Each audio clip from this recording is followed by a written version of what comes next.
Hello, this is DP Thaplyal. Annual Performance Appraisal Report APAR 2021-22, 2020-21, 2019 and 20। इसके अलावा जब से पब्लिक हुई है 2010-11 से हमारे डिपार्टमेंट में APAR, तब से लेकर के अब तक मेरा जो APR रहा है APAR, उसमें 9 पॉइंट से ऊपर मुझे मिला है, जो कि केंद्रीय विद्यालय संगठन में 9 से 10 के बीच के जो ग्रेड पॉइंट होते हैं उसे आउटस्टैंडिंग की कैटेगरी में रखा जाता है। हमारे यहाँ पर सबसे जो टोटल जो हमारी APR तैयार की जाती है वो 1 से लेकर के 10 पॉइंट तक की जाती है।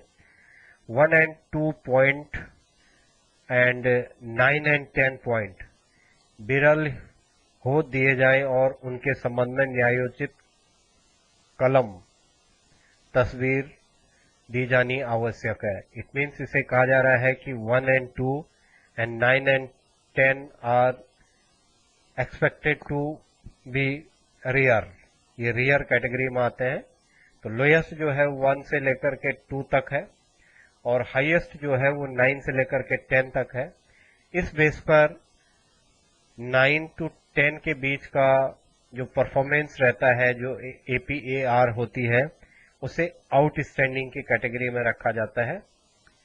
मेरी लगातार 2011 से लेकर के और अभी तक 2021-22 तक हमेशा 9 से ऊपर पॉइंट रहे और जिसे कि आउटस्टैंडिंग की कैटेगरी में रखा जाता है।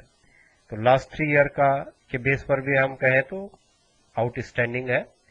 केंद्रीय विद्यालय संगठन में जो हम लोगों की APR बनती है उसमें जो पॉइंट्स जिनको वेटेज मिलता है और इनका एवरेज बनाया जाता है, जैसे 40%, 40%, 20% ऐसे करके इनका एवरेज बनता है।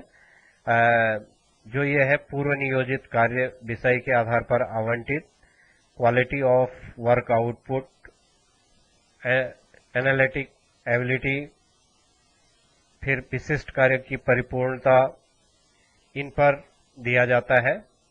इसके अलावा ये तो 40 पॉइंट के लिए हो जाते हैं। अगेन जो 30 पॉइंट के लिए होता है, attitude to work, sense of responsibility, maintenance of discipline, फिर उसके अलावा communication skill, leadership quality, capacity to the work in the team with team spirit, capacity to alert to time schedule, परस्पर संबंध, और यह है स्किल ऑफ द ऑफिसर।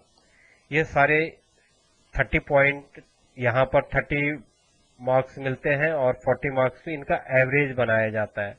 और इस एवरेज के बेस पर जो रिपोर्टिंग ऑफिसर होता है, उसके अलावा ये तो 40, 30 एंड अगेन 30, तो 3 कैटेगरी में रखा गया है, 40, 30 एंड 30%। तो जो लास्ट 30% है ये फिर से एटीट्यूड है, सेंस रिस्पॉन्सिबिलिटी, ये सारी चीजें इसमें शामिल की जाती हैं। और इस बेस पर जो रिव्यूइंग ऑफिसर होते हैं वो ग्रेड देते हैं और इन्हीं ग्रेड्स को लेकर के आगे जाकर के इसमें जो लास्ट पॉइंट आता है उसमें वर्क होता है, नीतिबद्ध योजना बनाने की क्षमता, फिर है निर्णय लेने की क्षमता, कोऑर्डिनेशन, अधीनस्थ को प्रेरित करने एवं कार्य करने के प्रति अभिरुचि, विषय पहल की क्षमता, ये सारी चीजें 40, 30, 30 मिलाकर के 100% होता है और 100% को 10 ग्रेड पॉइंट्स में रखा जाता है। और जैसे 2021-22 में 9 से ऊपर रहा, 2020-21 में ये 9.8 है, फिर इससे पहले अगर ये देखा जाए तो अगर इससे पहले का अगर हम देखें 2021, यहाँ पर अगेन 2021 में जो ग्रेड पॉइंट मिले हैं वो 9.9 मिले हैं, मींस 10 में से 9.9। ये सारे आउटस्टैंडिंग पॉइंट कहलाते हैं।